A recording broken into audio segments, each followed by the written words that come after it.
G'day, my name's Michael Madden. Welcome to the Australia Remembers podcast. We've got a bit of a special episode today for a number of reasons. Today is the day that the book Dasher, the Kevin Wheatley VC Story officially releases. And the first time I actually got my hands on the book, which is a funny story, but I'll talk to you about that in a minute. And the most important reason of all is that I have a very special guest with me, the son of Dasher Wheatley VC, George Wheatley. He's a good mate of mine, and he's been generous enough to join us. How are you, George? I'm good, mate. Yourself? All good today? Yeah, good, mate. Good. How's life up there at Turos? We're very fortunate because, not like Victorians, our lockdown, we can still go to the beach and be working. Yeah. Only do 2-3 days a week now, so nothing necessarily has changed. Good to Which hear. is good, except I haven't seen Mum, and I get to see Mum next week for a Remembrance Day, hopefully with a copy of the book. Fantastic. Yeah. I can't wait to catch up with you all. It's been a while. It has. Well, with me and you, it was Anzac Day. Anzac Day with Essendon. Yeah. Good day that was. That was an awesome day in many ways. It was, mate. Yeah.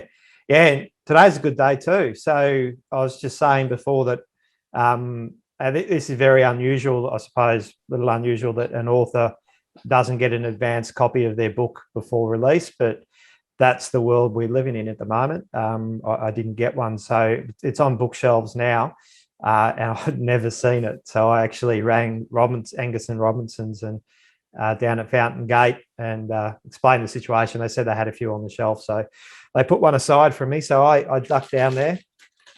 I had to buy one. So, and it's in the bag. So I haven't seen it. I just told them put them in the bag. We have to unveil it. Yeah, mate. So I'm going to unveil it. So this is the first time I've ever seen it. It'll be the first time you've ever seen it. Wow. There it is. 2 years, 3 years. Awesome. Yeah. Wow. Yeah. I guess it's longer really, because it goes back to 2014 when I started work on the VC the book. Idea of it all. Yeah. You got involved, and I actually thought we were going to do. The VC's embossed, so you can feel it. It's they've done a great job. So the size of it's a slightly bigger paperback, just by the look, or is that just the camera? No, it's definitely bigger. It's a bit bigger size one, and a lot of print in there as well. As you can see, it's I think it came out just short of 90,000 words, so it's a big book. Great effort. Yeah, great effort. Yeah. I remember it was a little idea. Remember, I was going to contact people, and we we're going to do Tales of Dasher. Right. Okay. Now it's a novel, isn't it? It is. It's. Is that correct? A novel? Well, that's a good question, actually, because you know how I write. I'm not a historian. I'm a novelist. I love writing novels. The VC book is definitely a history book, but I was lucky enough to be given control over how I write it, which was sort of part history book, part media interviews, part novel. I have written this book about your dad as like it's a novel. Because it's how I naturally write. And I felt that I don't like history books that are just full of citations and bullet points and dates, and they have their place, but I don't like them. That's not how I write. So I got all the information as accurate as I could and wrote it as if it's a movie. And I think that your dad's story is so bloody important that I think that type of book makes it easier for people to relate to, in that you get closer to the characters and it's easier to read. It's very easy to read. So you could call it a novel. I don't know if it's classed a novel because it's military history, I guess, but it's definitely novelistic. Been a long time coming, mate. Like, I've had a few people sort of interested in writing one. There was one written by that bloke, Northern Territory, which was very hard read. Yeah, that's sort of like I don't know thesis, how to describe that book. Thesis. He did it as a thesis, and that was hard to read, but it was interesting. And after I've met you and been involved with you, I actually myself and Mum and that thought you were the man to do it. And after being involved with it, I'm so happy that it's finally come to tuition, and not just people who knew Dad, some people outside the military might learn about the father and other people. You know, I was talking to Bill Williams about it today, this morning, you know, who you interviewed, and he's quite impressed with it, how it involves the families, how it all leads up, the rugby side of it, how the whole thing was involved. The rugby helped with the guys in the command of the army, and everybody got involved. And look, I haven't read it. I've read extracts, of course, and well, like as I said, it's the first time I've seen it, so it's just a strange world. But it's look, and I appreciate that, mate. That means a lot to me. I felt underqualified to do it, but the reality is I was kind of uniquely placed in that I know you and your mum and your family so well, and I know a lot about the Victoria Cross. I know a lot about your dad, and had access to his friends and the men that knew him. I don't think anybody else can tick all those boxes. And most importantly, where you and your mum are comfortable to talk to them and trust them. I know it was hard for your mum, and she was amazing right the way through it, and it was hard for her. Mum thinks a lot of you, mate. That was pretty special for Mum to get involved that much, as you know. She's pretty private over things that have happened over the years, and she's a bit, the VC is a big thing. It can be, if life's changing for the family as well as the recipient. Yeah, and that's that's a big especially part of the story. A posthumous one. Yeah, it is. So, but these things have, it's not just the military death and the death of the family, killed in action, all those sorts of things. You drop a Victoria Cross on top of that, and people don't. I hope the book shows people a little bit of what that's like for the family, and how hard it made life for your family, especially your mum. And because it's an incredible story. I mean, I don't think there's ever been anybody like Dasher, like your old man. He was unique. I've been involved with it and meeting different people who I knew, but who, like the people you interviewed and who told you things. I learned after 56 years. Yeah, 56 years this year, and there's stuff that I heard, like Bill and that, and people who told me that I never knew, and photos that have come up. It's an insight into my father, stuff I didn't know about. Which I don't know how to explain that it didn't happen, because for a while I didn't get involved, after all the involvement over the years. And so since I met you again through the book, the first book, the Victoria Cross book, that I started getting involved and open about it again. Yeah, and your role in that, I've often acknowledged it, but it can't be understated. George you were the first person. So right back in the day, it would have been probably 2014, I started with it all. And you saw what I was doing, trying to get some funding support together, and the fact that it was going to be, this book over my shoulder there, for charity, for veterans charity, and bought into it and helped me out. And without you and without the Wheatley family, I've said it before, and I mean it, that book wouldn't have happened. And follow up, the obvious connection is this book wouldn't have happened. So I've got a debt of gratitude to you and your mum and your family and everybody. And I hope it comes out all right. I'm pretty sure it has, mate, just from extracts I've read. But interesting. And I was talking to people today, and Bill, who's part of the book and everything, and you interviewed yesterday, how with the army, I was talking about the army and the comradeship, and he said, with Dad, with football, such a big part of the story, because most of those guys who were in Vietnam with Dad, and there were 6 or 7 of them that I've met, there's a military cross, there's a military medal, there's mentioned in dispatches, a couple of guys killed, they all played football together. I don't know if it's not coincidence. I said to Bill, he said, well, the best of them played for the 1RAR, it was their number 1 team. And Keith Payne met Dad through playing football. That's right. Yeah. And Butch Swanton met Dad through playing football. And he said the 1RAR was actually a feared rugby team. Yeah. Because of their comradeship and how well they were. And they were really well known, of course, for their parties after it. And he said that was just all part of it. Yeah. Yep. Yeah, definitely. That's where obviously where the name Dasher came from, wasn't it? The rugby union. And Yeah. that sort of thing. So, and you played a bit yourself, didn't you? Yeah, I didn't take it up again until I was later too, a bit like Dad, but yeah, I enjoyed it. And I was saying to him, yeah, bit of comradeship and not like, like Dad didn't play till he was older. So part of the army got you involved in sport to keep the bonding and that going, the training and the rest of it. Yeah, it obviously works. And I mean, the amount of people we've had involved in this, I wish you had a copy. And again, apologies. Me too. I feel like crap. Yeah, look, apologies look, it's just the way the world is. Not your fault, mate.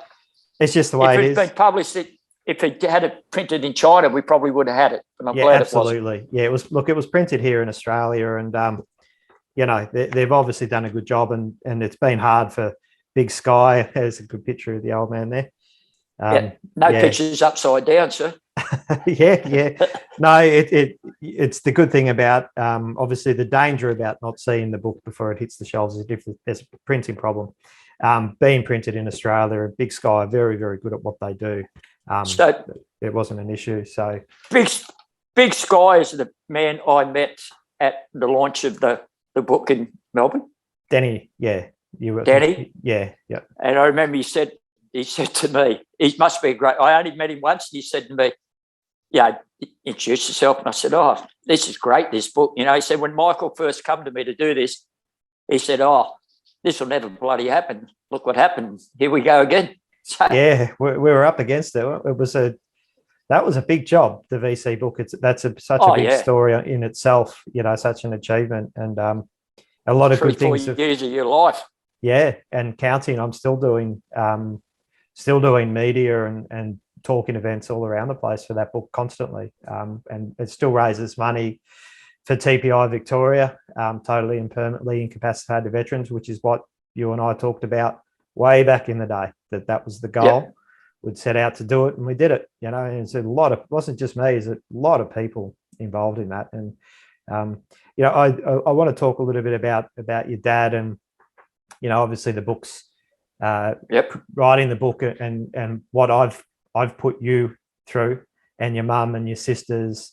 You've all been awesome. I've really loved getting to know you and all three girls and Ellie, and I know I've put you all through a lot, and you've all, you've endured it, hopefully survived it unscathed, and we've got through it, and we've got a good story, I think, and I hope it's something we can all benefit from, and you don't have to do it again.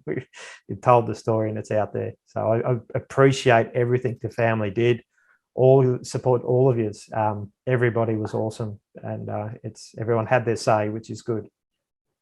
I like the respect, and you showed my mum and everything like that, mate. That's why I was glad you did it, and that's why we discussed it. And when I mentioned it to mum, she went straight away, yes. Whereas there's been other people, I won't mention that's happened, and they were a bit. Wasn't good what they put my mum through to start with, and we said no, we want nothing to do with it. Yeah, and same thing.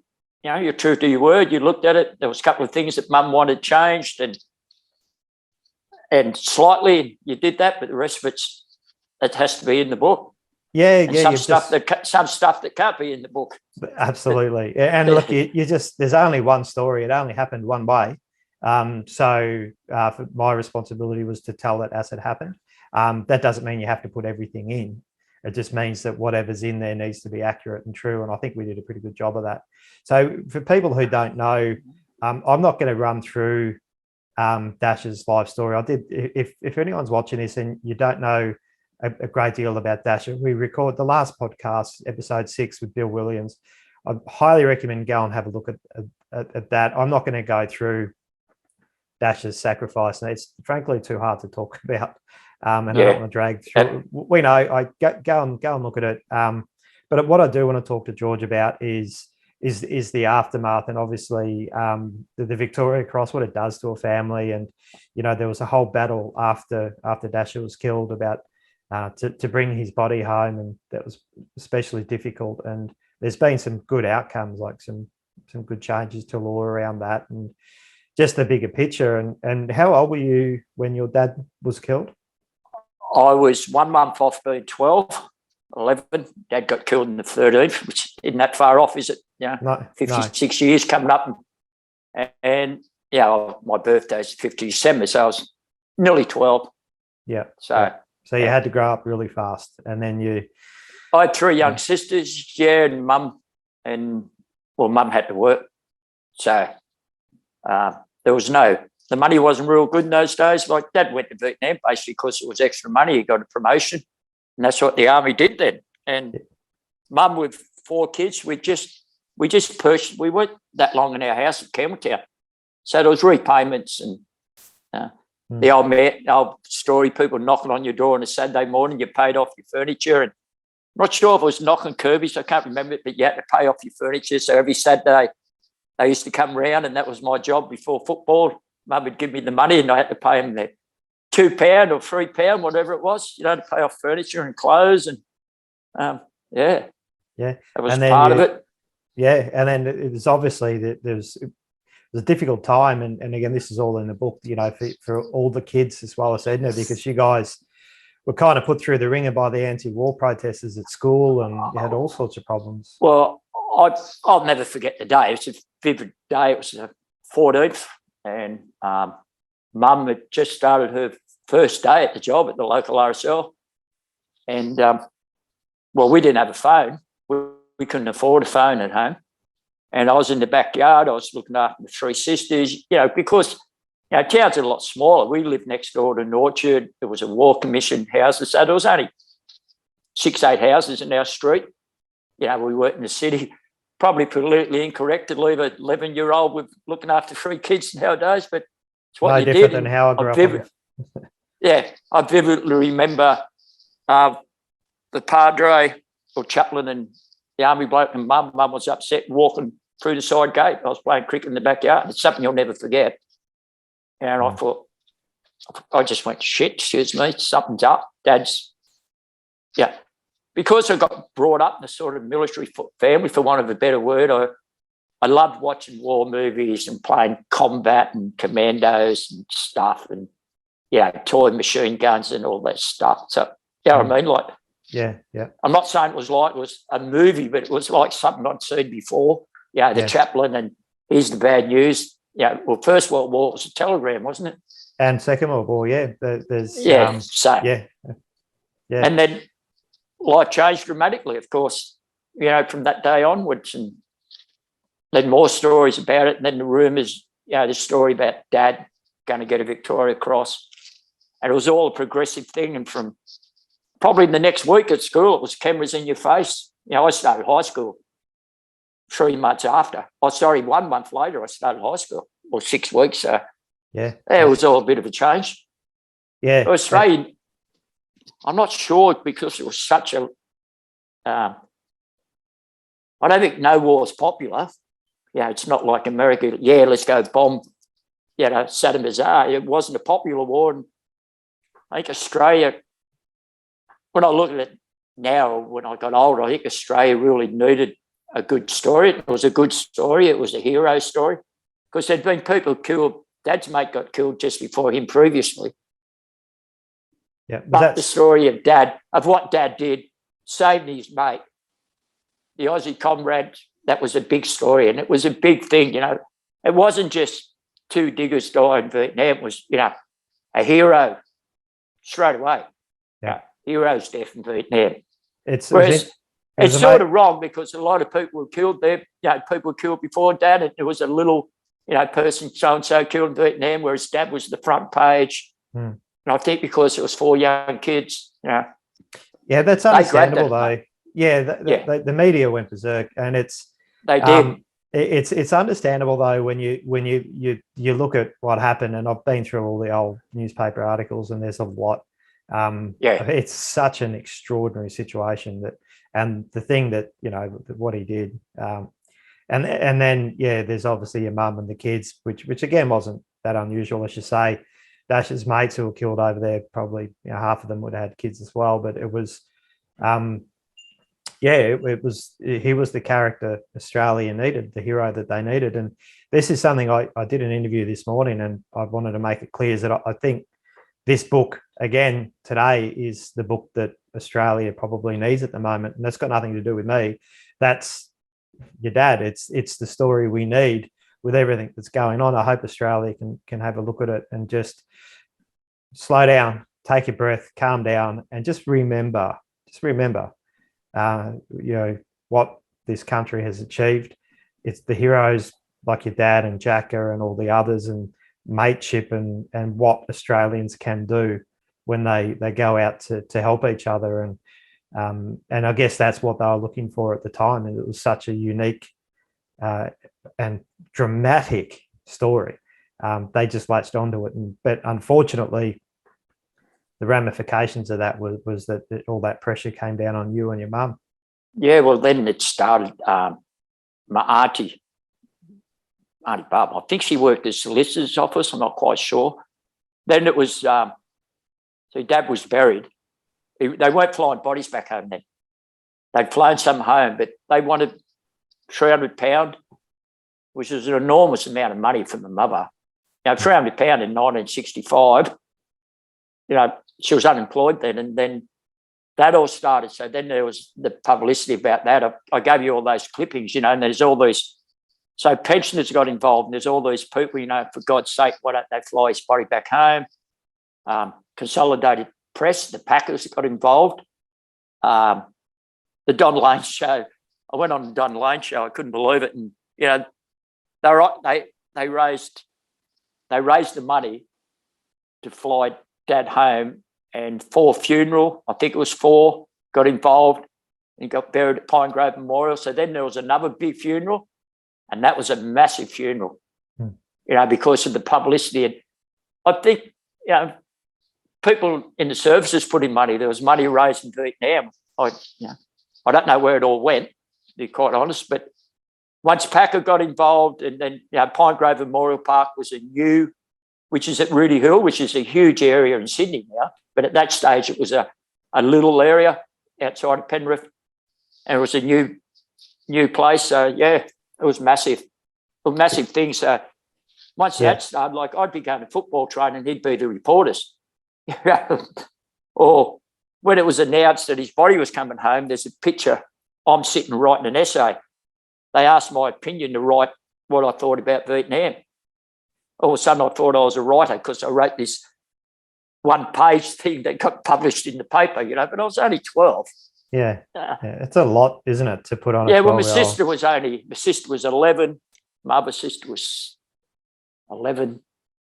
I hope I get this right. Ellie was another 4 years younger, 7 and 4, I think.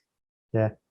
A lot went on. And for Mum was copping it, and then you got the anti-war stuff. There was stuff like, we had our house spray painted, and getting letters, like baby killer. And if people knew what my dad was like, and the story about him trying to rescue the young girl under fire, which is in the book, and details, and what he did to help the kids in Vietnam, that thought wouldn't have even entered their head.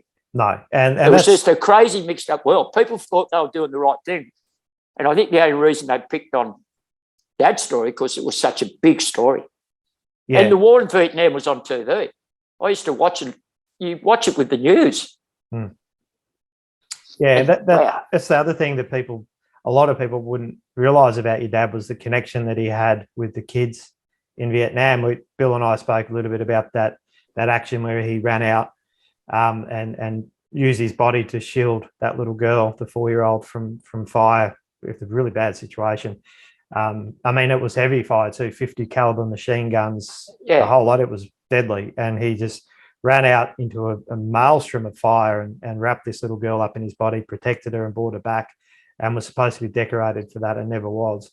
But on top of that, you connect to that the stories of how he was renowned for, the stories of the AATTV where they'd almost steal weapons. They'd get in a battle, they'd find that they'd end up with 15 enemy dead and 20 enemy weapons. They'd keep 5. So there's 1 weapon for each body. They'd keep the other 5 and they'd sell them on the black market to buy barbed wire and defense for the base because they didn't have enough money to defend themselves. the way the special forces did things back those. And obviously your dad was part of that, always trying to play the game, to try and build up the defences and help his mates. But he also put money and effort into the local kids, where he'd buy soaps and chocolates and candies and stuff them in his pockets. And I mean, you can tell the story. Like he'd ask him to call him Ned Kelly, and he'd go into a village, and all the kids would shout, Ned Kelly. Yeah, they'd all shout out Ned Kelly and come running to him. They loved him. And his good mate Jim Lowe, who's the US Marine, who did the book, and Dad's a big part of his book. Or Dad saved his life. He named his son after him, and he said to Dad in the quote, he says, "Oh, you can't rescue all, you can't save all of them." And Dad said, "As long as I've got some money in that, I can rescue one of them." And that's part of Dad that I want people to know as well. That's right, and that's a good message, isn't it? Just deal with what's in front of you. Yeah. Like Jim Lowe's right. You can't feed the whole nation. But I think your dad said to him, "I'm not trying to. I'm just trying to help the ones that are in front of me." And there's something right at the moment. There's something in that, isn't it? It's just deal with what's in your own backyard, And there's an element in Australia at the moment where there's a danger that don't make it too political, but where we could end up having Australians hating Australians and us versus them, and your dad. It is happening a bit. Your dad was the opposite to that. I can't believe that there's someone can be worth $300 billion and people can be starving in the world. Yeah, and that's the way it is. That's political to me. That doesn't make sense. That's right, but for this, people can look at this and just say, look, just focus on those around you, and deal with what you can deal with and solve the problems you can solve, and we'll all be better off for it. It's one of the big messages in the book. And I love that about your dad's story about the kids. They just loved him. They adored him, and they ran around, and I really liked it. And he always had lollies and food and stuff, and they must have really liked him. Yeah, and it's sad, I think they bummed a few cigarettes as well, though. They were pretty young smokers too, I think. Yeah, no doubt. Yeah, and he had that. There's a real duality about him, where he was a real larrikin. He liked to play up and muck around with his mates, which all young blokes do. But then he was also had a capacity for deep empathy and care for others and concern for others, and showed that's why Mum chose his plaque. Greater love have no man than this, and to lay down his life for a friend. Mum chose that. Did she? Yeah. And it's true. And the whole thing about Dad and Butch is the love of that fellow man. Like, Butch got shot trying to rescue a South Vietnamese. That's right. That's how he got shot. He was rescued.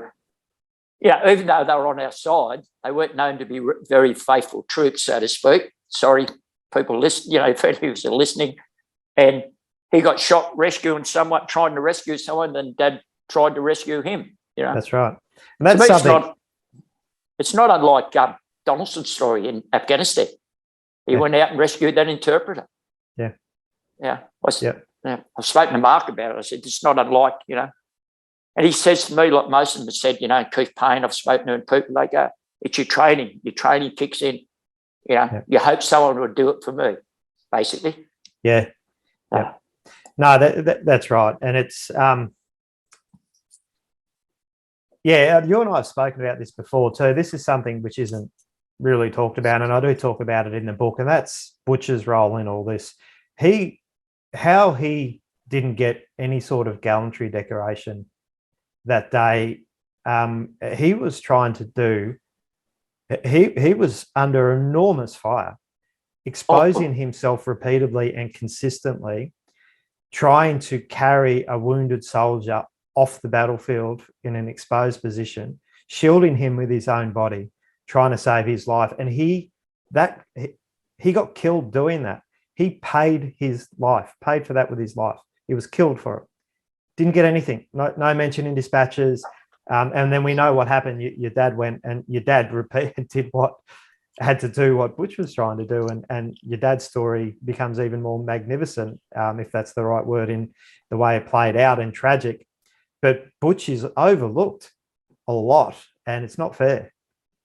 I personally don't think it is either. And people have said to me,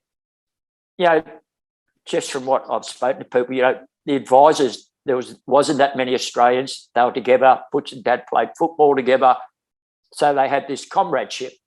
So it's looking after your mate. Whereas Butch, I don't know how to put this. Butch went out to rescue someone who possibly wasn't a mate. Yeah. I don't know if he even knew the bloke, because most of the time they went out and they were assigned to different troops. When they first went on that operation with Shershin and the circus, there was different people.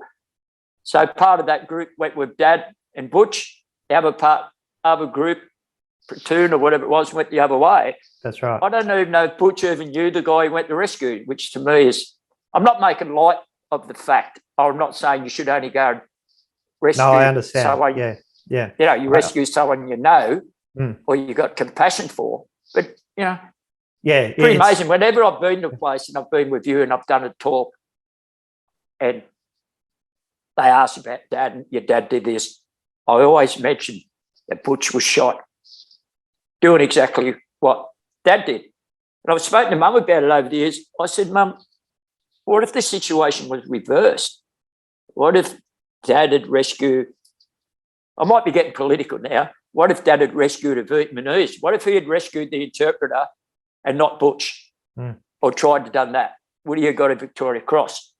You'd like to think so, but you would. But we'll never know, will we? We'll never know. Dad's got political as it was for 13 months. Yeah, his VC took 13 months to come through, which made the story about us and Mum and the publicity even longer, because everybody goes, yep, he deserves a VC. The citation was written a day or 2 days after the action. Yeah. And that wasn't the cause. 13 months later, the Queen approves it. It's the longest one ever, and the only one the Queen's ever got involved in the citation with. She changed the citation. I put this in the book too, that I've heard people say that it was, the Governor General and all these, the Queen and the British, that people blame the British for that. It's not true. That it was the army and the government probably, that it actually didn't. I think it was either the Governor General's, it might have been the Governor General's desk. It landed on the Governor General's or Chief of Armies or both on one day, and it was in front of the Queen the next day. So it wasn't, and she approved it immediately. So it wasn't the POMs. It wasn't. It was the policies, but the politicians. But as we both know, thankfully the Victoria Cross has a safeguard around it, being the Queen and the royal family. So although it is impossible to be awarded, those letters I've shown you and the stuff, like she approved it straight away. Yeah, but she didn't want it. Once, she didn't want it to say that Dad dropped his rifle. Yep. And two, it sounded like in the original citation that Dad stood there with the two hand grenades. The story, Dad threw 2 hand grenades, ran out of ammunition at the end. But the original citation, it sounded like Dad stood there with the 2 hand grenades in his hand and committed suicide. Or what's the word? Self-immobilization. There's a word she used. I think she used. That's the word. She wanted that changed. And that took 13 months.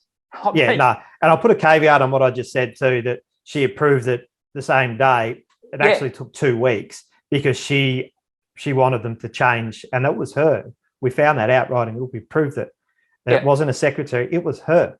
She demanded that the way that citation was written be changed. She did that on the same. She didn't. It took 2 weeks because that change was made. But that was only a 2 week. A 2 week. So that took then. The publicity was rolling on, because then we had Longtown was in 66. Yeah. A year after Dad's other action for the Silver Star, which we can discuss. So that was exactly a year. That came out. There was a national serviceman on pretty sure, killed in Vietnam. There was Nasho served. All this was going on, as well as Dad's Victoria Cross. So whenever something happened about Vietnam, we got involved. And there was a constant for you. And there was a lot of, it was a difficult story because it was the first time really a Victoria Cross had been recommended in an action for a battle or a war where the British were not involved. So there was a lot of confusion over whether or not it was even legal because the British weren't there. And this was the Imperial VC. But of course, there was precedence for it. Yeah. You know, it has happened before. But it all added to it. And then, as you say, all these, you know, all this other stuff's going on in the background, and it just draws out and draws out and draws out. And talk about drawing out. I mean, 56 years to receive a Silver Star is a long time, isn't it? That's another part of the story, isn't it? We've got involved in. That was I was actually refinding the letter, and so that letter was sent to us. So on the 18th of August, yes. 1965, yes, Dad rerouted a bayonet charge up the hill to rout the enemy so they won't re-attack this village. That's the bottom. That's the simple side of it, isn't it? It is, yeah. Got awarded the Silver Star, recommended for a Silver Star and some other Australian medal. We never, ever got that Silver Star. And I got a letter here. So the letter from 13th of November 1960, we chased it up again, 13th of November 1981. I'm sorry it's taken so long to reply to you. It basically said, yes, your Warrant Officer Wheatley was in fact approved for the award of the US Silver Star, our nation's third highest award for valour in combat. However, it is our policy in the United States only to reserve the laws and politicians. The policy of the Australian government extends not only to its active duty, but also they are not on active service. In other words, Australian military authorities are officially informed that a US declaration has been approved and documents regarding the award as a matter of fact or record. But you can't have it. I regret that I shouldn't laugh. We are unable to comply with your request for issue of the Silver Star. You can take great pride in the fact that the actions of Warrant Officer Wheatley were recognised by the United States government by approval award of one of the highest United States declaration. I mean, Army Attaché, Embassy of Australia, Washington, DC, 13th of November. So what's the abridged version of what that's saying is we want to give him a Silver Star, but your government won't let us. That's basically what that's saying. Yeah. So then what happened? Will we go on with this part of it? No, absolutely. Then what happened? A guy named McQuillan, who was in Vietnam with Dad. So up to then, I used to wear Dad's medals, and they weren't mounted. You know, they were just singly pinned on. So up to then, I think it was 1985, Mum got an invite for the opening of the Hall of Valour, the VC corner in Canberra. And that was the one where Prince Charles and Camilla were going. So Mum's friends McQuillan, who owned a medal mounting place, he was a policeman as well then, retired policeman, he was still in police. He said, well, you should have a mounted, Edna. Let's do this properly. Let's mount him. And he said, by the way, we should have a Silver Star. So he had a Silver Star, and he basically awarded Daddy Silver Star. And from 1985, I used to wear it with that Silver Star, even though it wasn't Dad. And for years, for some reason, I thought there's pictures of the South Vietnamese pinning South Vietnamese medals on Dad and Butcher's coffins at the ramp parade, is that what they call it in Vietnam? Yeah. I'm not sure if they still do that, Dad's funeral. And I thought that was the Silver Star, but then we chased it up. We never ever got it. And that was 1981. Yeah, that was picture of a South Vietnamese general who was disgusted that because the South Vietnamese decorated your dad within an inch of his life. I mean, he got they gave him everything, but the Australian government wouldn't let him have him. And this South Vietnamese general was furious. So he reportedly, what that photo is showing is him pinning his own medal for gallantry on your dad's coffin in protest to the fact that Australians wouldn't let him have him. I've got that letter somewhere, another letter somewhere where they were sent to us, but you can't wear them. But I used to wear them.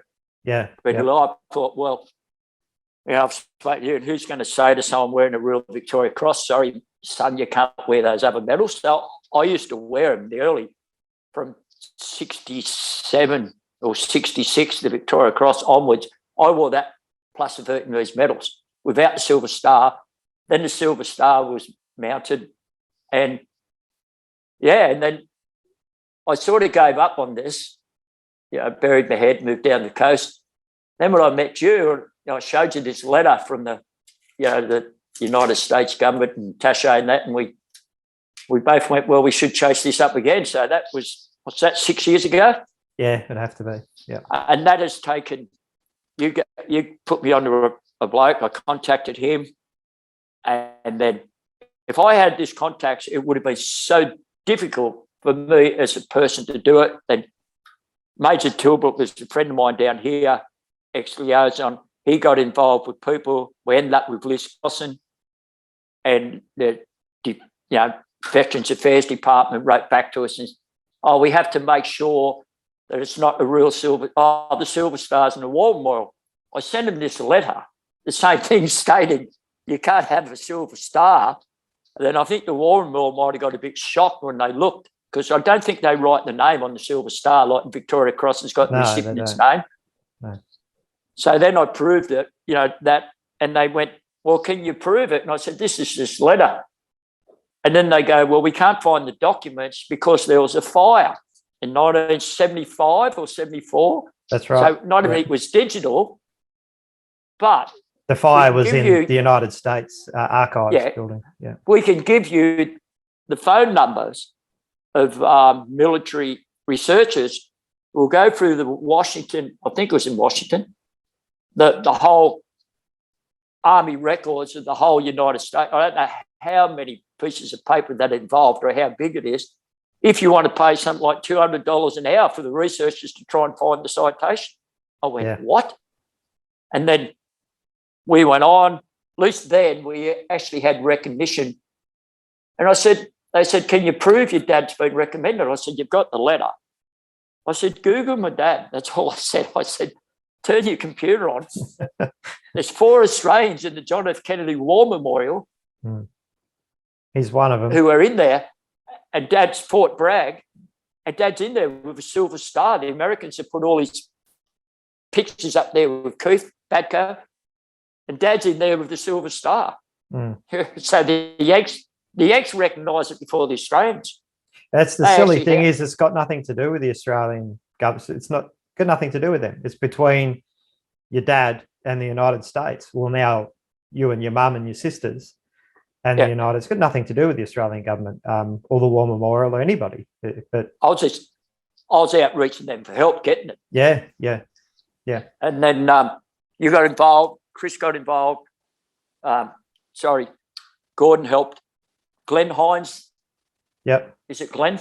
Glenn. He went through the archives. Yep. And then Dr. Chris Hartley, who got Involved, who's the head of the Gurkha Association. Yep. He personally went there and went through the records. And then we approached the Governor General, and the Governor General unofficially, officially said this should be done, who I've met. He's a great man, Mr. Hurley, and David, Mr. GG. Your Excellency, I think we say. Your Excellency, that's what I was looking for. Yeah. He got involved, and it finally come to tuition, then COVID hit. So it got postponed, and I dealt with the US Embassy again. And then when it first started, they said to me, yes, they sent me an email, yes, we've approved the issuing of a Silver Star. And I thought, well, it got approved in 1981 or 1965. It was 1965. It was, It was approved then. And it was like, yeah. And then in the end, now it's happening on the 14th of December, as you know. Yeah, we've had numbers. Yeah, we've had a few dates because it was supposed to be the War Memorial had a service for your dad on the 13th of November last year, but they were going to do it then. But because COVID had slowed the post down, the Silver Star didn't arrive in Canberra in time. So it literally just wasn't there. So, and then they made another date, which I think got pushed back again because of COVID. And then the Delta outbreak in Canberra pushed it back again. And the Americans have been pretty bloody awesome. You know, they've been happy all the way along to do whatever's needed to get it done. You know, it's their reward. So, and now there's another one that day with got Macaulay. You know, the bloke who used to find the Ford. So another one from Vietnam. 2 Silver Stars being awarded that day. Yeah, it's going to be a great day. So that's that must be a first in itself. They're both 50-odd years, 56 years. Well, your dad's was first, so that means that your dad's technically now the longest it's ever taken to get a Silver Star issued to an Australian in history, and he'll obviously be second. But it's just what a fight it's been. Chris Hartley, who got involved, who does a lot for veterans, and he does a lot, you know, Chris. And I don't know him that well, but I've met him. I've got great admiration for the bloke. And he said when he first contacted the embassy and that he was going through it and got the Australian people involved, and they asked him, why are you doing it? And he said, it's the right thing to do. He said, it's the right thing to do. It's not the medal, it's the story of the medal. And he said, and it should happen. And, you know, I agree with him. So, so that's been ongoing too. Yeah. So the 14th, we get to go to Canberra and have it awarded. And of course, the COVID, of course, it's limited numbers. Not that I'm saying it should be hundreds of people, but it's limited numbers. You know, like the last post ceremony was, which you couldn't come to, was that was COVID too, but you're allowed to have 100 people there. You know, and that was really really good. You know, like every deceased, war personnel, war veteran can have a last post ceremony. Yep. But to get it done, and to get it done on the anniversary of Dad's death, it was a pretty fantastic day for the family, and the different people arrived, and there's different things. I'm sure I'm allowed to say this, and when I talk about the Governor General, that all Dad's great-grandchildren, some of Dad's great-grandchildren were there, and the children, and you're sitting around, and, there's pretty official, there's the head of the Australian Army and Walmore and Berriton, and Kerry Stokes flew over as part of our family story from Western Australia, and there's all these people. And I've got this picture, and here's our Governor General with all the great-grandkids' phones like this, juggling, taking pictures of the kids standing around the pool, and Dad's picture for him. I thought, what a fantastic thing to do. And he gave all this look. Yeah, he's a great bloke. Ex-Army guy, so yeah. Yeah. People like him, they understand,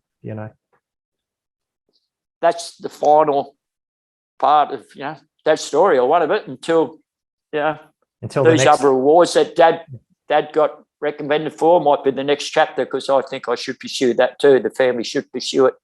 Yeah, so that's something that we now really do understand quite well. So your dad was recommended for a mention in dispatches, which I've spoken about before, for saving the little girl. And when you unpack what he did that day, that is not a generous award for what he did, but and all respect for the mention in dispatches and the men and women who have received it. But it is what it is in Vietnam. It was very difficult to get awards. And then for the bayonet charge, where he was awarded the Silver Star, or will be awarded the Silver Star, the paperwork we found, or you found, says he should be recommended for an appropriate Australian Gallantry Award. So we know now what happened is that when the citation for the Victoria Cross, so this happened in May and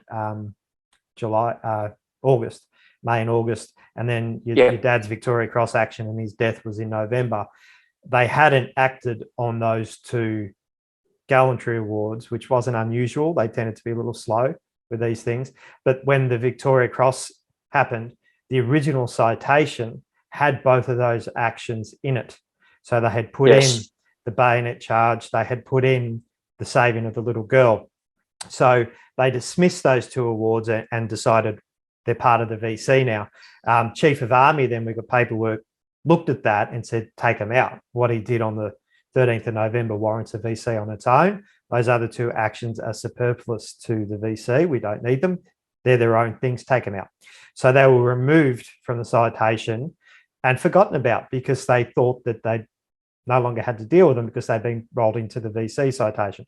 Because they've been rolled out, what it means in my mind is that he's still owed two gallantry awards.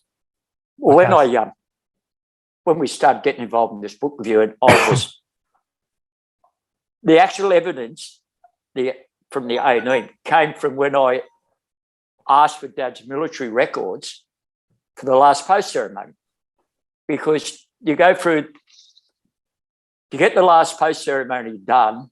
You have to prove who you are, that you're a descendant. You have to have a reference from someone, JP, pictures, all this. Then you have to write to the records department and they send you the records. So there's Dad's 9 years of his records. And part of that was some of the information I sent you where it come from the training team where that action, it should have been, and there's actually the bloke who wrote it up that day, I can't think of his name, part of those two actions were actually written, and that's, I've got the actual documentation about it. Yeah, it's documented and it's there. And it's the evidence. I'm sure if you dug deep, Yeah, I don't think you need to dig deep. I think there's enough paperwork there now to say that, he was recommended and approved, and more importantly, we can explain why he didn't get them. It's not like they changed their mind. We understand what happened. So all you need to do is fix it. Yeah. On that point, it's a hard thing. I'll try and put this. I think I might have spoken to you about it before, in regards to Victoria Cross. I've discussed this, and with Mum and and yourself and Chris. I said it's the right thing to do. And I spoke to someone else and they went, really, isn't the Victoria Cross enough? It brings a bit of jealousy, if that's the right word, because all veterans are brave. Yeah. All veterans are brave. I didn't go in the army. I've never served. I've got the utmost respect for,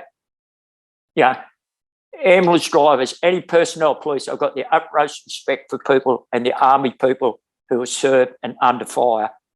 And I remember years ago when it was the Welcome Home Parade, so it was 1987. Went back and I had Dad's medals on, which always attract attention. You can't help. You've got that purple ribbon. You've come from the military.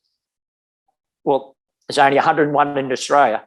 That's right. There was only so Victoria Cross is a big deal. And that was the real one. That wasn't a replica. That was his Dad's real medal. It's a Welcome Home Parade from Vietnam. There was Keith there with his. So there's two of us. Can I get a picture? Bloke come up and he went, oh, your dad got a Victoria Cross. My dad was brave and he got nothing. I said, really? He said, yeah, he got shot. I said, yeah. I said, so did my dad. And he went, I wasn't being smart. I used to drink then, so maybe I was being a little bit smart. And he went, oh, my dad should have been awarded something else. I said, is your dad alive? He said, yes. I said, mate, you got more than what I've got. I said, I'll swap you. I'll swap you tomorrow.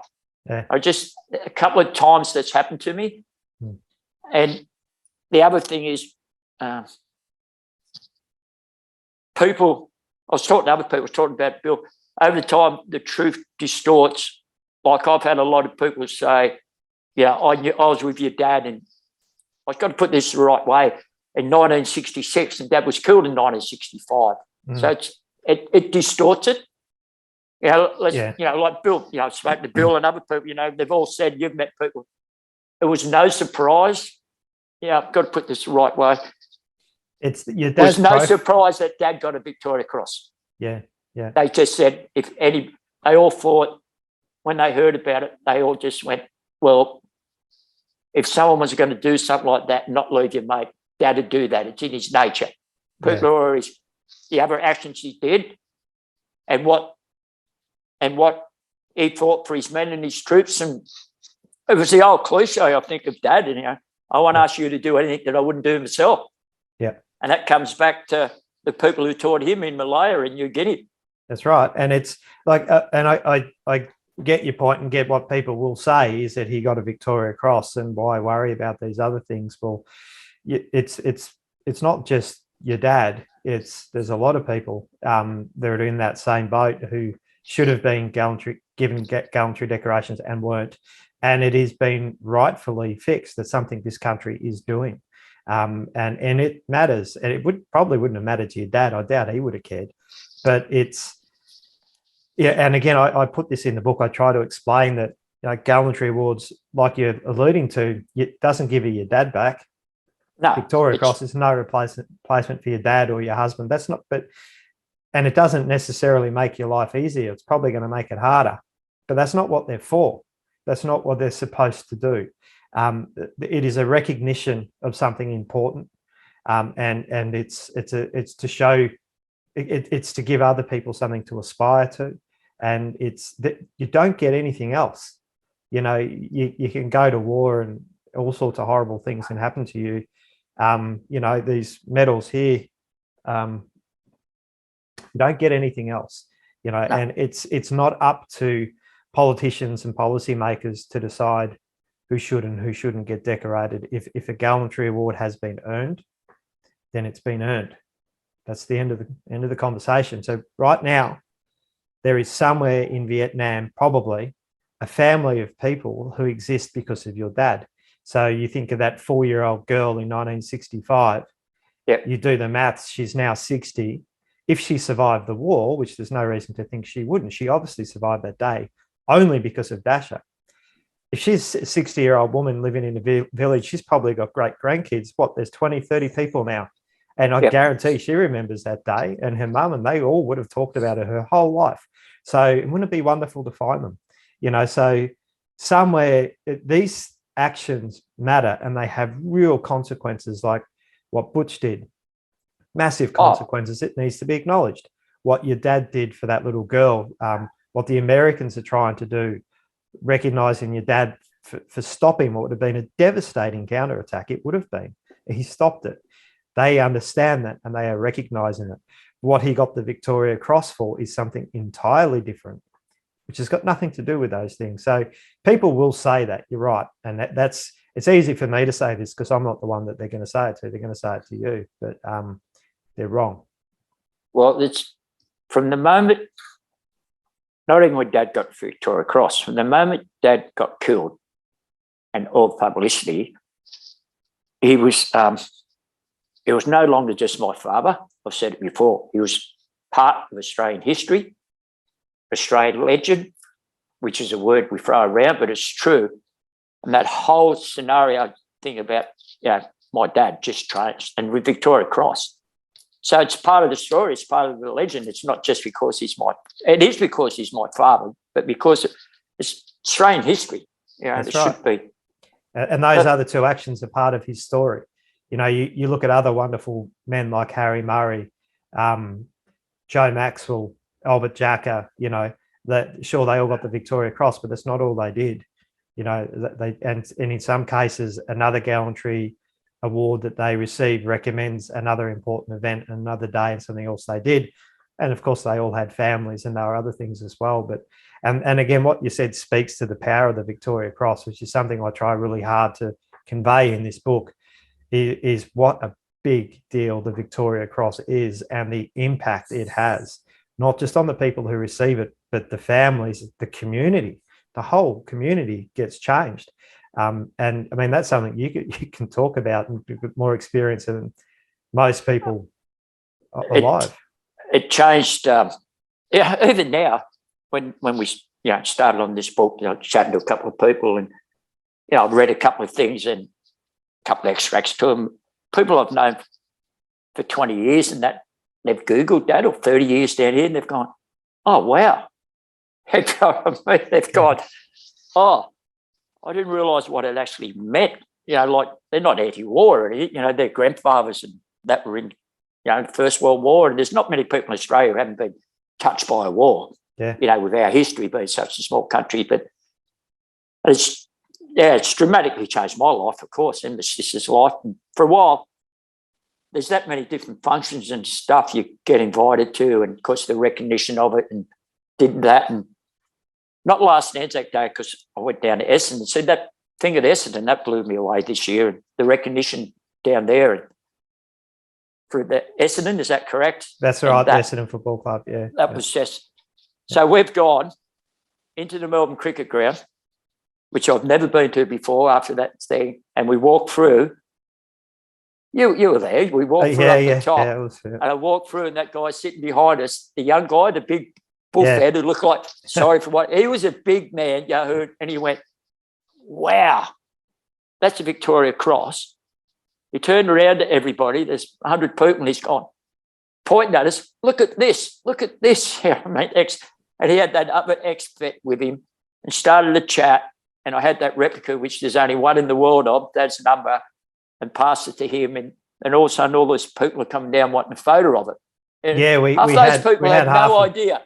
No, we had half a Bay 13 wanting selfies, and it was a great moment, wasn't it? And the rest of them had no idea, and he's going, you know what this means? And then I was with Bill and his other two mates, can't think of their names. And then, my dad was there with you too. Yeah, and your dad had his medals on, and he just, whatever you guys want, you want a beer, you want a pie? It was just, and he was an ex-serviceman. Yeah. And the Anzac Day before, I was down at Churros, a little place, and I'd been to the dawn service, and there was a bloke. Now, most of the Afghanistan vets I've met are well-built. Well, they're all young, fit young men. I think they got to train a lot over there. And bloke staring at me, a lady come up, young, she's probably late 30s, I guess, 40s, and said, you mind if my husband comes over and has a chat to you? I said, no, not at all. He walked over and he said, oh, VC. And I said, yeah. I said, oh, Dasher Wheatley. He said, really? Wow. Straight away. And he went, can I get a photo? And I said, yeah.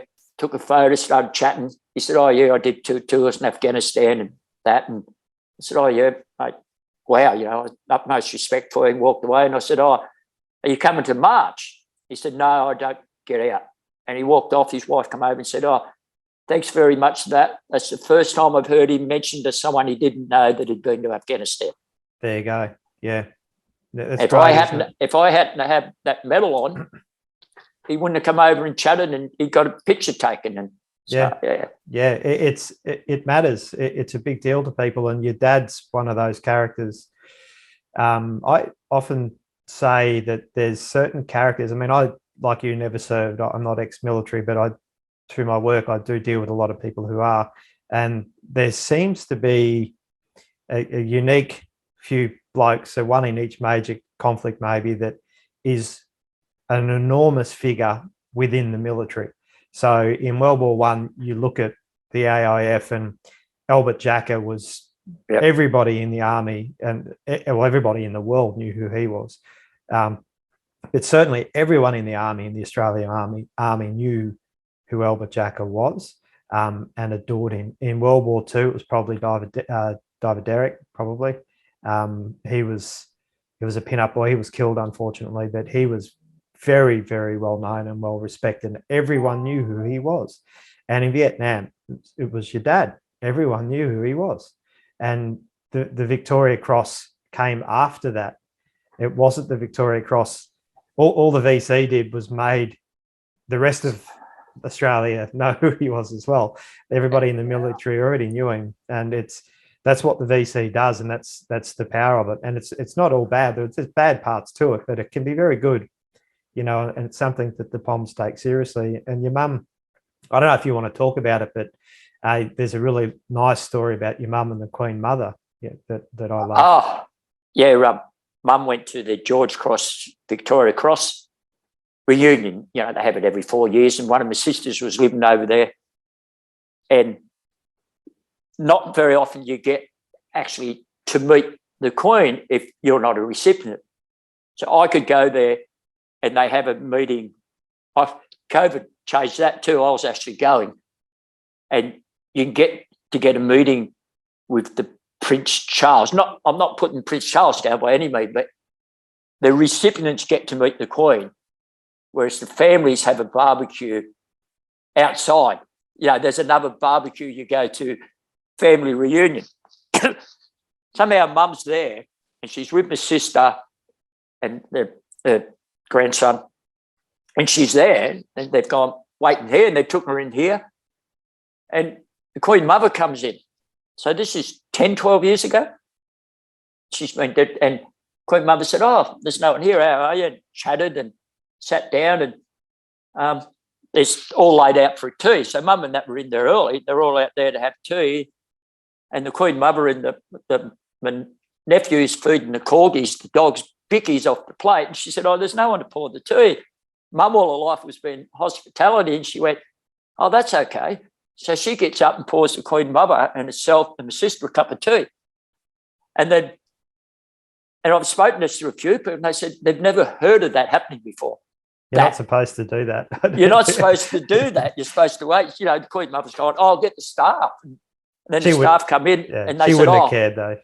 she didn't care. No, Mum said, "Oh, I haven't got anybody into trouble," but it's just such a lovely story. Isn't it great? It's so your mum too. I can see her doing it, you know. Yeah, just, well, sit down, love. I'll sort this out. And yeah, it's great. Yeah, so and that's the implications of the VC, and you know what it can add to your life and take from your life are huge, and it's something that I try to get through in this book and the other book. Well, it can get bad implications too when the medals were sold. Yeah. That caused huge dramas. Yeah. That was a family decision, no one else's. And Bruce Ruxton, who was the head of the RSL then, he caused dramas. The RSL caused dramas. Yeah, it was a family decision, and then like the whole public got involved. You know, and the services got involved, and that. But Mum copped nasty letters and stuff over that. The RSL, you shouldn't be doing that. You shouldn't be doing this. Well, no one was looking after Mum. It's an interesting point. Well, you know the story about it. And Kerry Stokes got involved. Yeah. And that's the first time I met Kerry Stokes, and I rang him up, and he was on, I think it was called This Day Tonight then on ABC. I'm pretty sure. I rang him up, and they said, "Who are you?" I said, "Here's my phone number if he wants to talk to me about." And I rang him up because he donated a large amount of the money, and which was a world record price, for want of a better thing at that time. And he rings me back about 15 minutes after the show stops. And I said, "Oh, look, I'd like to thank you for what you did. You know, it means a lot to me." And he said to me, we make heroes out of so many people in this country we shouldn't.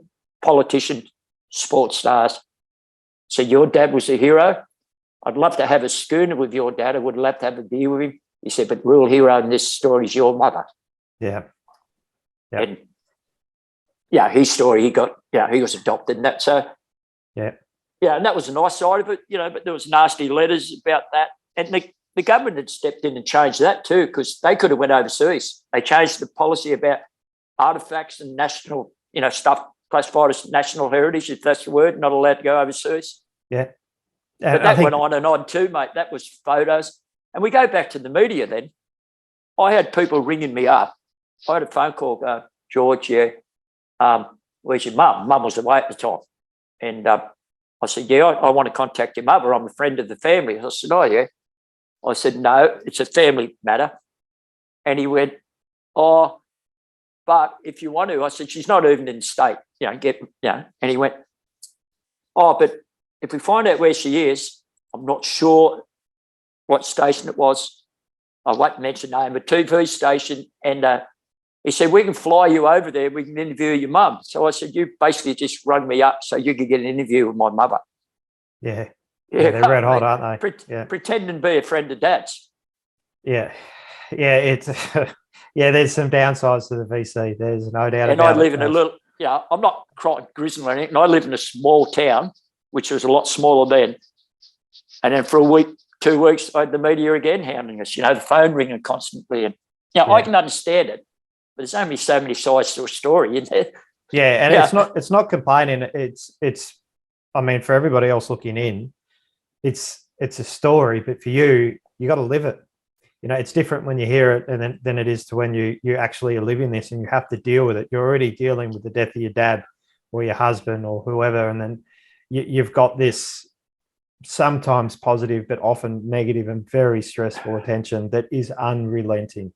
Keith Payne, who I think is a national treasure, Keith Payne, VC, he's an Australian legend. He does lots, what he did, rescuing 40 people, hero, Korean War. He's done so much for veterans. Last year he was giving medals. He helped get medals to the Indigenous community in Northern Territory that Western Australia didn't get their medals, the things he does. And he played football against my dad. That's how he met Dad, and he went, God, your dad was rough and gruff and he'd tackle you and hit you and carry on. And I was in the back of the car with him one day, and there was Willie from the VC recipient from New Zealand. He went, sounds like your he said, sounds like your dad could have been a Kiwi, mate, the way he played rugby. and Keith said to me, he said to me a couple of times, he said, because you go to functions and there's Keith, before the Afghanistan VCs, of course, he said to me, I wish your dad was alive to help me with this burden. Now, that comes from Keith. And you look at Keith, he's always out and about, friendly bloke, he's not young anymore, but he does so much, mate. Until the Afghanistan VCs, because, come around, he was doing it all by himself. Yeah, it's a burden. And for him to say that to me, he said to me, your dad had handled this. And he said, but interesting. Yeah, it would have been interesting to see how he coped with it. I'm assuming, I don't think he would have liked it, but he would have dealt with it. And Keith's been put up for Australian of the Year too, apparently. Oh. I don't know if you heard that. No, I don't. Well, he does so much work, mate, and flow. And there's another story, it's flow. I'm not going to do the Keith's life. He's got a book. 4 boys? Yeah, Five boys. 5 boys, I think. Yeah, great 5 people. boys. Yeah. There's another story. The Queen. Where are your boys? Britannica. Oh, they're not here. Send a car, get dressed, boys. You're coming to meet the Queen on the Queen Britannica yacht to watch your dad get the Victoria Cross. How good is that? The Queen. They weren't even going to be there. No, the Queen takes the Victoria Cross incredibly seriously, and it's in good hands because we all know that she's coming to an end now. But obviously, Prince Charles, soon to be King Charles, is the president of the Victoria Cross, George Cross Association, and obviously takes it just as seriously as she does. Very, very much so. So the Victoria Cross, the institution, is in really good hands for a long time. And people think there's such good stories about that. Yeah. Like what she did with us, the Queen Mother with Mum. Yeah. Yeah. And the shirt you got on, the Victoria Cross Trust in England. They go around and clean graves because there's a lot more Victoria Cross graves in England than what there is in Australia, of course. There must, I don't know. It's thousands. There'd be 1,000. There'd be 1,000. 800, I think. Yeah. Is there 400, 300 buried overseas? They go and clean. They're a self-funded organisation. Yep. Through the shirts, they go around and clean the graves and the headstones and keep that story alive. And they're great. I was going to meet them at a fundraising thing for them, and COVID hit again. Yeah, that's another thing. A couple of years ago, Yeah, that's right. I'm not making light of COVID. I know how bad it's been for people. I'm just trying to say that, at that stage, things were happening like fundraising. That near crippled the Victoria Cross Trust. It would have a lot of charities. They just moved their barracks. They just moved. They were in the middle of moving. COVID hit. I know people got sick and died from it. It's affected so many people in so many different ways. But I've been in this lucky place where it hasn't really affected me, except I couldn't see my family, my mum. But it just, I'm not making light of COVID, but, that's it was definitely tough on them. Yeah, there's some great people over there. And thankfully, we don't really need that here because the graves here, I mean, I saw them all. We talk about the thing of the Victoria Cross. You want to keep talking? A couple of stories about that? Yeah, absolutely. Recognition. Go for it. A guy named Alistair Kennedy Rose, who I met through the Victoria Cross Association online, his great-great-uncle was the 6th person ever to be awarded the Victoria Cross. Bald nine, Navy guy. He got sunk in the first ever ironclad boat. So the 6th Victoria Cross ever handed out by Victoria Cross, he's got it. His great-great-uncle. Really nice bloke. Mentioned, he said, "Oh, you coming to England?" And I said, "Yeah." He said, "Wherever you go, take your dad's medal." He said, "Don't be shy." So that's when I took your book. He got me, I took the book and we took a copy, and that's in the Parliament House in England's library. Yep. That was all through him get me in there. And the first story is we're on the plane. We got an upgrade, which was absolutely fantastic, just sheer luck because there was a problem with the plane. And I said to the lady, "This book," she said, "That's a heavy book." I had a look at it. The hostess, and I said, "Yeah, my dad's involved." And she said, "Oh, yeah, really?" I said, "Yeah, I happen to have got his medals here." She took the book up to the front of the Air 380, and the pilot happened to be from Canberra, who happened to drive past Dasher Memorial along Remembrance Highway when he went to work to go to Sydney. And he said, "Wow," he said, "how would you like to go in the cockpit?" Which was not kosher after. He said, "As long as I can get a picture." So I've got those pictures sitting in there with the book in there with Dad's medals. Yeah. Then when we landed in England, and of course it rattled the medals of the bloke. They had a look at it, just things like that. When we went to, it was a changing of the guard. They just got, I know there's respect over here, but in England it's unbelievable. Like everywhere you go in the street corner, there's some memorial for war everywhere you walk in England. I mean, they're at war for hundreds and hundreds of years. They've been doing it for a long time. Yeah. So I got in the Parliament House to meet Alistair, to meet one of the ministers there to present this book to go in the library, because there'd been a terrorist attack 3 days before where they got knifed on Westminster Bridge. So Parliament House shut down. They weren't sitting, the politicians.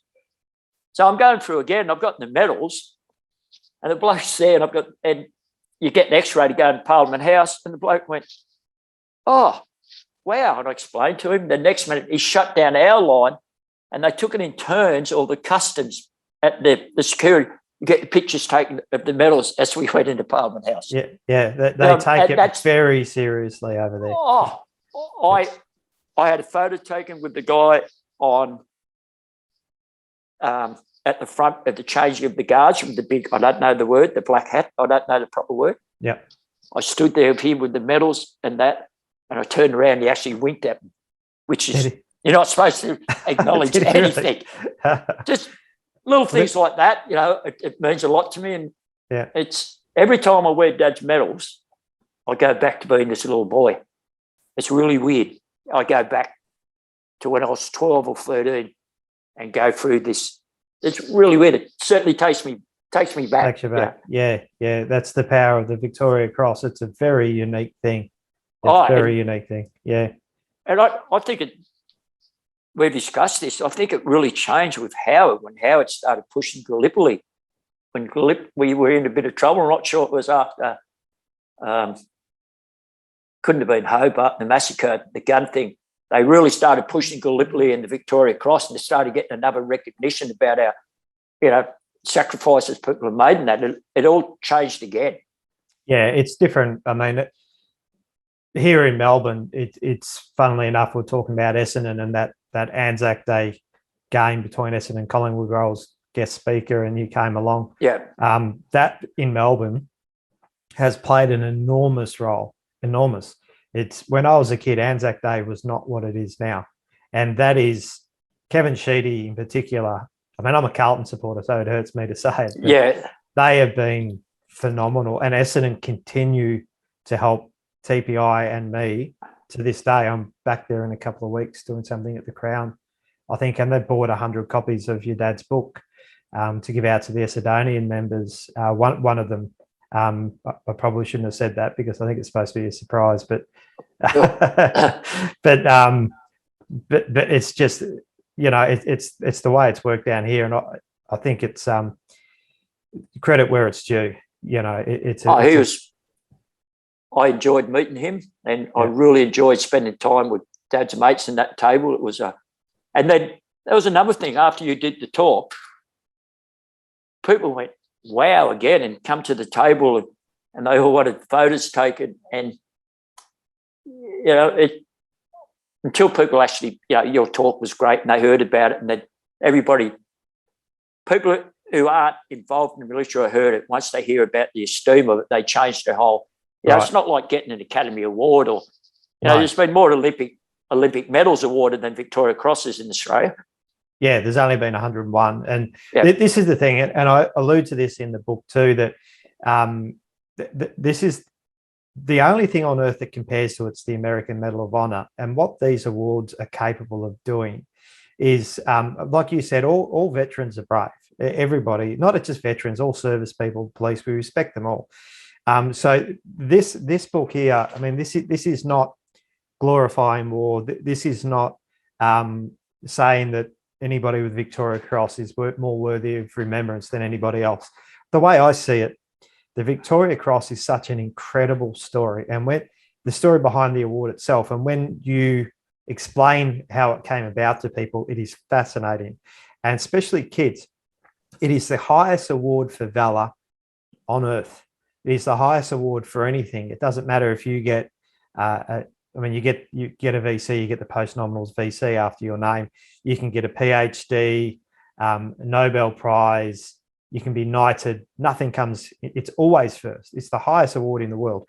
And this is probably politically correct, but that's cool. It's really, really cool because it's the highest. Not just that, it's the highest award you can get for being brave and for valor, and it's interesting. For right or wrong, we are drawn to stories of violence, death, tragedy, valor, heroism, all those sorts of things. So what's the point of this? What's the point of that? Well, what it does then, the Victoria Cross gives people like me an opportunity to introduce people to the broader picture of military history behind people like your dad, because your dad's story is incredibly interesting. That's a massive understatement. It's the most amazing story. But what it does, it's through the book. I'm not just showing you Dasher, I'm showing you all of it. So the Victoria Cross is a great way to get people interested in military history, especially young people, because it's very cool and it's very interesting and it's very easy to tell these stories because they are wildly entertaining. And through these stories, we introduce people to the broader picture behind these guys, that people like my dad, who just went and did his bit in Vietnam. He's totally and permanently incapacitated for it, but he wasn't killed, he wasn't decorated.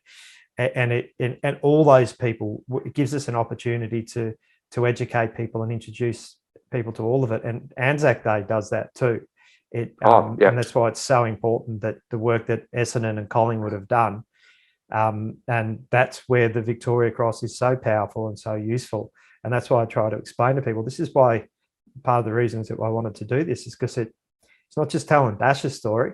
There's a bunch of other people in there too that are just as important, and it engages people and gets them interested. And then it's my job to educate them a little bit further.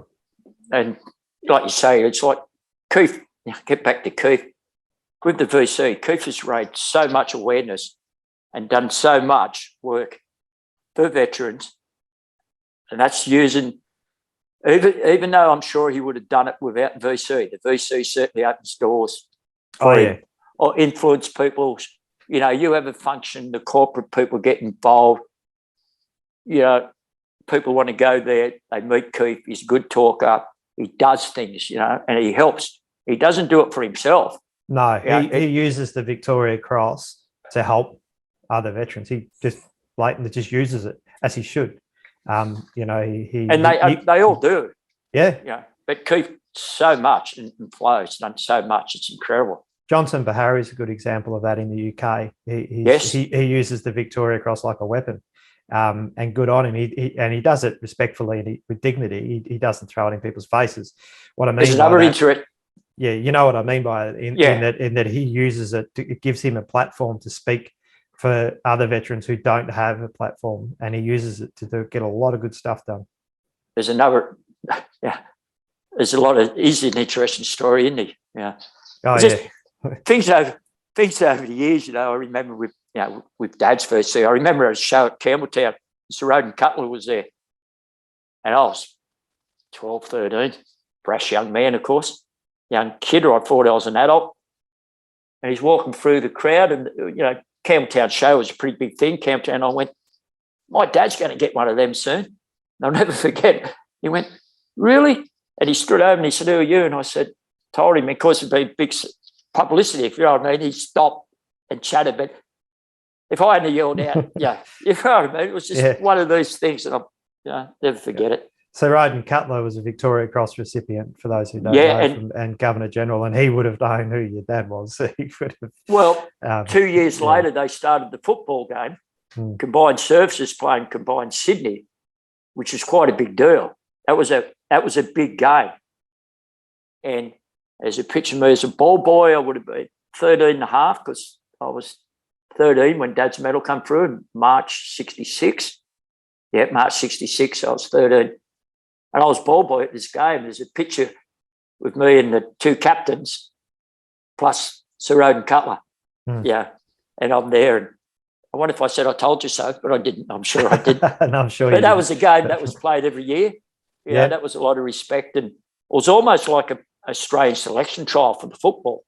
Yeah, because they didn't have the you beat an Aussie rules play, so they had Super 12 stuff. Yeah, which is like your games when you play Ireland and stuff. And it was like a selection then. And that went on for quite a few years. I'm trying to resurrect that trophy, actually. I've got involved with the New South Wales Sydney Rugby Union. It's in their office. And when I rung up, I said, I'm chasing up this trophy.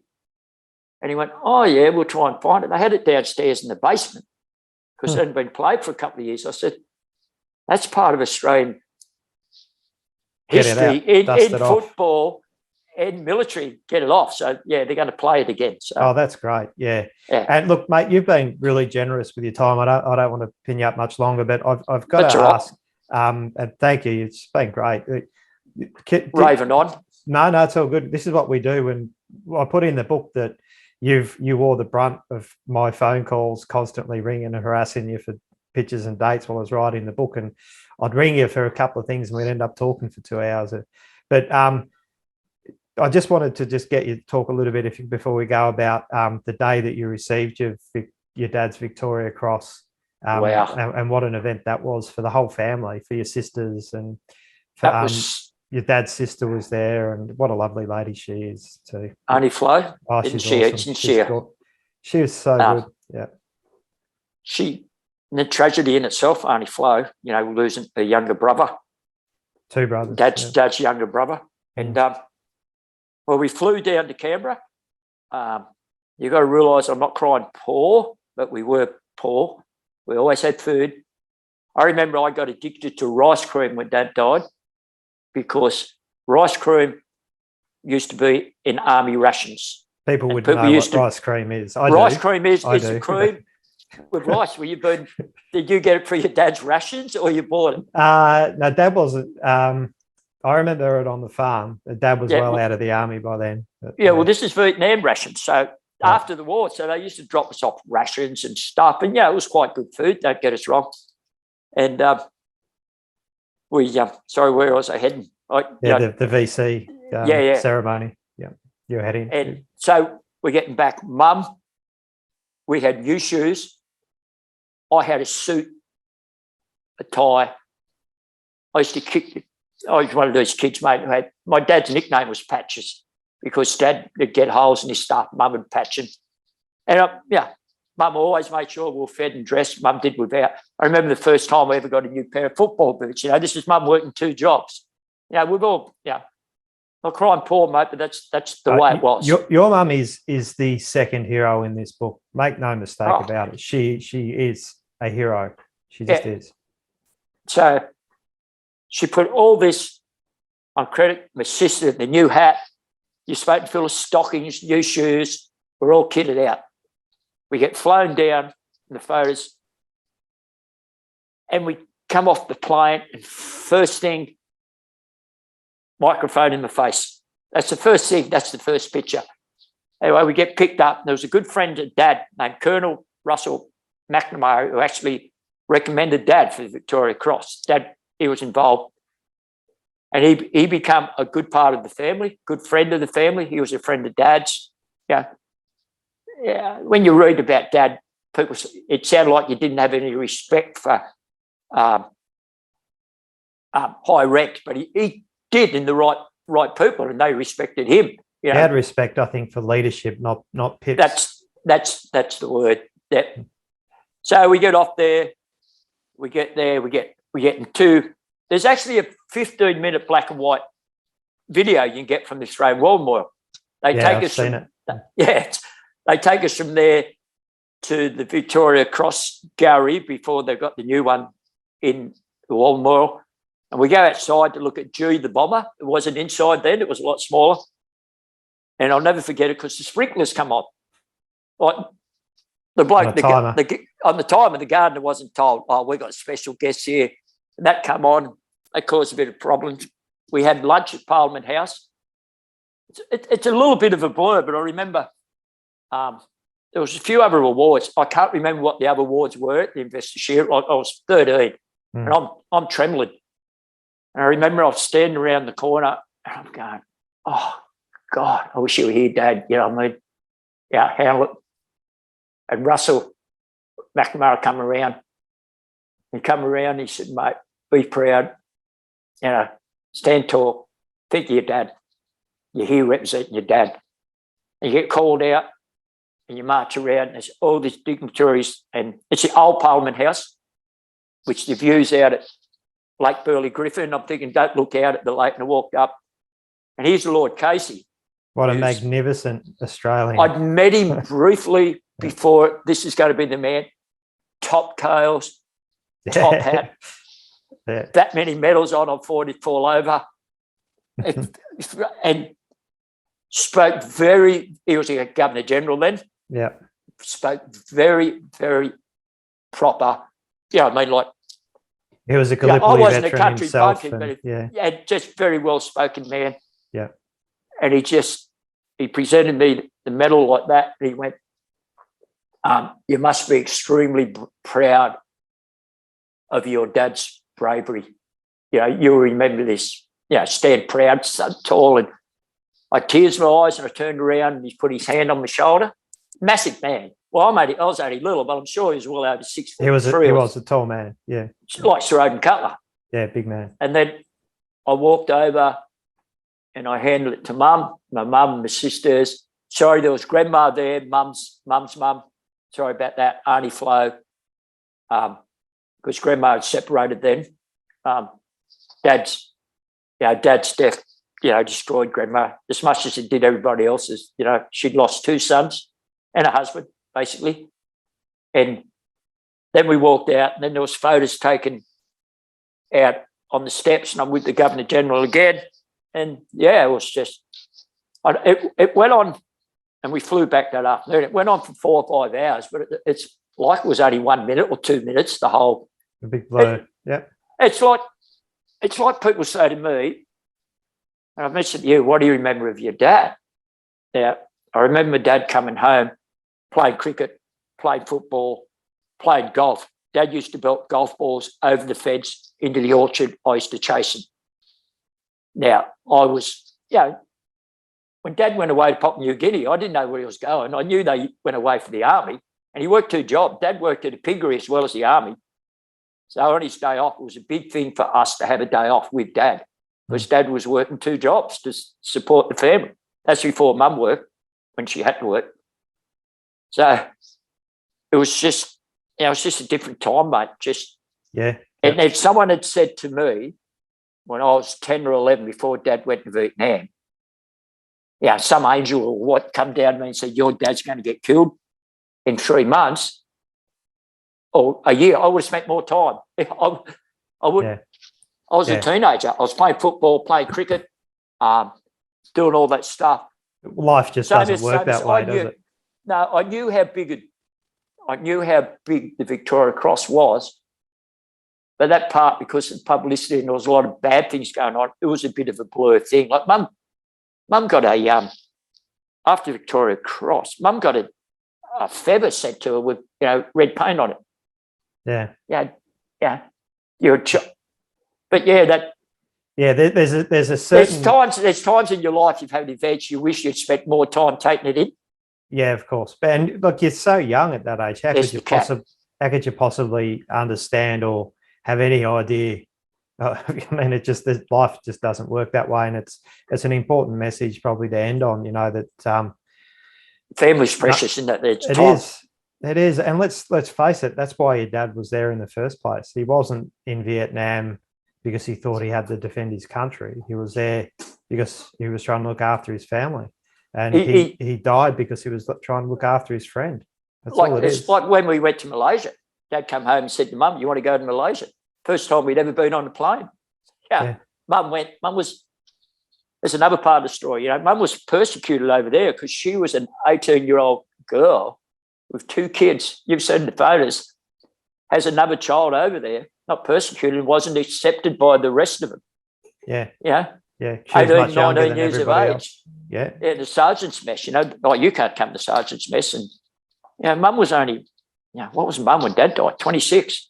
Yeah, young, very young.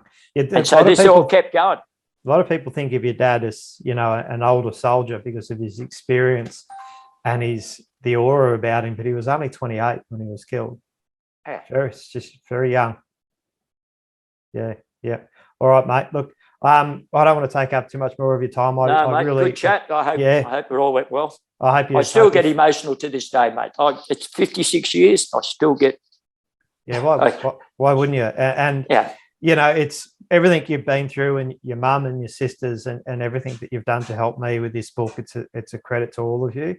And I hope, and deep apologies to you and to your family that you haven't got the book yet. That's not how I wanted it to happen. Obviously, I wanted you guys to have it before it launched. I've had it for 5 minutes. So, and the publisher I spoke to, they didn't get one either. So it's just the way it is. You can have a look at it now, mate. Yeah, look, you know what I feel about you. And, when I discussed this with Mum, we wouldn't have asked, or we wouldn't have said, yes, we'd be involved. Yeah, no, I appreciate that. It means the other awesome thing when we met is that your mum and my mum went to the same school. Yeah, Sorry to bring that. That was unbelievable that night. That's a big thing to me, that mum and your mum, they clicked like they were old school friends. Well, they're basically the same person. Just Dad came back from Vietnam. Your dad didn't. I know that's a huge difference. And they've had some dramas to do with Mum that we both know of and share. They both left school very, very early to look after their family. There's more stories which you touched on the book with Mum leaving and the milk bar. I won't spoil it. No, I love the story of your dad, your mum and dad's courtship, and the story of how your dad asked your mum out for this first time is so. You want to know who he is? There he is, right there. Yeah. And you want to know who he is? There he is in a village giving chocolate and soap to little kids. There he is. Yep. That's the man I was looking for when you write the book. That's why I said I didn't want to write a history book and a thesis. I'm looking for him. Where is he? Where is this man? There he is. He's giving kids soap. He's climbing a telephone pole. There's plenty of stuff written about Dad and, the heroic stand, and people say things, and people admire his courage, but he's more than that. I like telling the story of Herbert. And I like telling the story of the girls, and I like telling the story of his respect and the respect other people had for him. Absolutely. And like you say, Dad had shut off, be a soldier, and then he's a larrikin, but he was a larrikin because that helped the people who didn't have as much control or knowledge of what to be done over there as what Dad did. And I think from people I spoke to, that's what Dad did. Yeah, he had a way, I think, of letting the pressure out of any situation a little bit. He was the class fool to help everybody get by.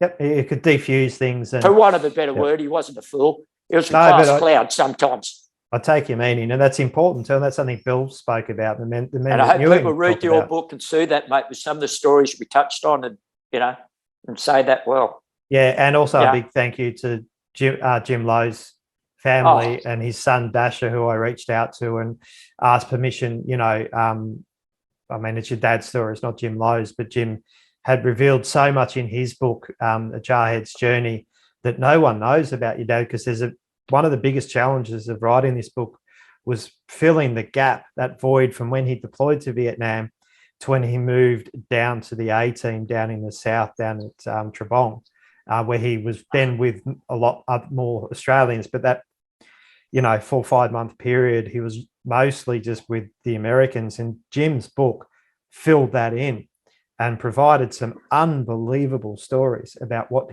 Dasher got up to up there before he moved down. It's great, isn't it? It's fantastic. Yeah. And we would never have seen Herbert the Duck and all that stuff. It all came from Jim Lowe and the Americans' side and the respect that the Marine Corps has. I was telling the story about Herbert yesterday to the young apprentice carpenter at work. Bloke had been helping him out. And I showed him this picture. He's a farm boy. And I told him, he said, that would have been good eating. He's a farm boy. And I went, mate, and I told him the story. And he cracked up. Yeah. He said, really? You're joking? I said, mate, it's a true story. If anybody had have eaten that duck, I think Herbert was more of it. I think he was more of a drinker than a dancer.